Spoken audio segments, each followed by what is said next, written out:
What's up? What's up? Gonna be showing you guys some cool stuff we got going on here today. Got the little cab jacked up. Doing a little, I don't know if you can see that there. But that's more boost laying on the ground. So what we've got here, I'll show you guys this. This is Pulse manifold. It's dual entry. Big boss. And that means a lot more better. A lot more better. See what this one on the truck here is old style, single entry.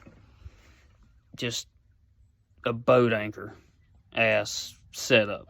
But it was, I'm sure it was in 1979, it was just doing the job, you know what I mean? Just out there, king of the road shit, but not anymore, not for what we want to do. So we need a lot more boost in the sky. I'm having trouble when I got a load just getting up and going, but once I get to where I'm going, this baby will run over 100. It's just getting it there. So I noticed that it's not building as much boost as I'd like. So what we did is we ordered our new, it's for a big cam 855, but it's just a dual entry manifold there. So it's I'm pretty sure it's N14, but all these it's 855 cubic inch motor, so the shit's the same for the N14 and the big cam for the most part. Some of it is, some isn't. But what this is going to do is help us build a lot more boost. And if you were wondering, you can't just throw this manifold and then HT3B on a big cam 1 and expect it to be fine, because what you're going to end up doing is you're going to ruin some stuff. You're going to bend a push tube or crack a Jake brake housing or a rocker housing or something like that, because these engines weren't set up internally for them, as in the Jake braking system. So that's why they were having the bent push tubes, because these, when you're using your engine brake with the dual entry turbo and the Pulse manifold, it builds a lot of boost, considerably a lot more. And it was cracking the push tubes.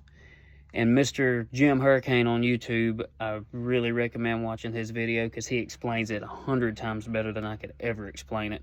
And he shows you how to fix that. And what they did is, under this old valve cover here, you've got your adjusting screws for your Jake brakes. And what they did is Jacobs came out with an auto lash screw. And that wound up fixing the bent push tubes, the cracked housings, all that shit.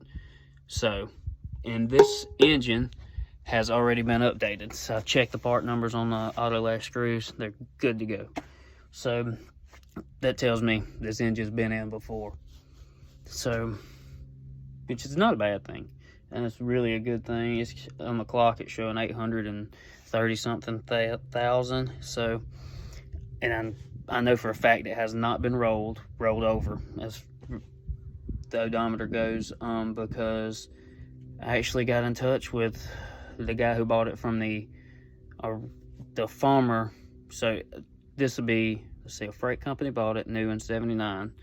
And then at 500,000 miles, they updated the fleet, and a farmer bought it at auction in 1981.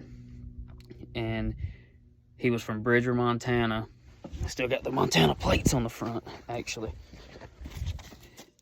He's from Bridger, Montana, and he hauled sugar beets with it for 30 years in his field. He had a little farm or whatever. He was a farmer, so, and this was his truck. This is what he planted the sugar beets, and he hauled them to the elevator or wherever you haul sugar beets. Used this truck for 30 years. And his neighbor, I offered him some money for it. And I've actually talked to that man, Mr. Dean. I talked to Mr. Dean. He used the truck to move from Bridger, Montana, all the way down to Waco, Texas. And he said he used the truck on the farm for a couple years, never really had enough time to put into it to make it what he wanted to. And some guys from Brookhaven, Mississippi saw it on Craigslist, and they drove to Waco, Texas, bought the truck, put a new set of virgin steers on the front and a new set of caps on the back, and they brought it home. And it sat at Brookhaven, in Brookhaven, Mississippi, for probably, or Wesson, Mississippi. It's right next to Brookhaven. Sat there for, I think they had it two years maybe, and I seen it on Facebook Marketplace, and I went and bought it. So, and it's here now, and it's not going anywhere. This is the last place it'll be. It'll die here. So, it's just a little truck history too, and just some information on the turbo and all that. We actually are still waiting on the HT3B turbo. If it was in, we'd be bolting up today and getting some more boost on this old girl.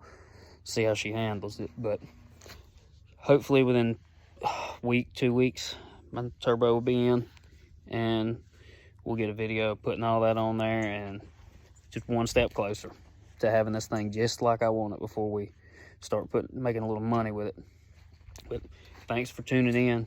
Hit that like, hit that subscribe.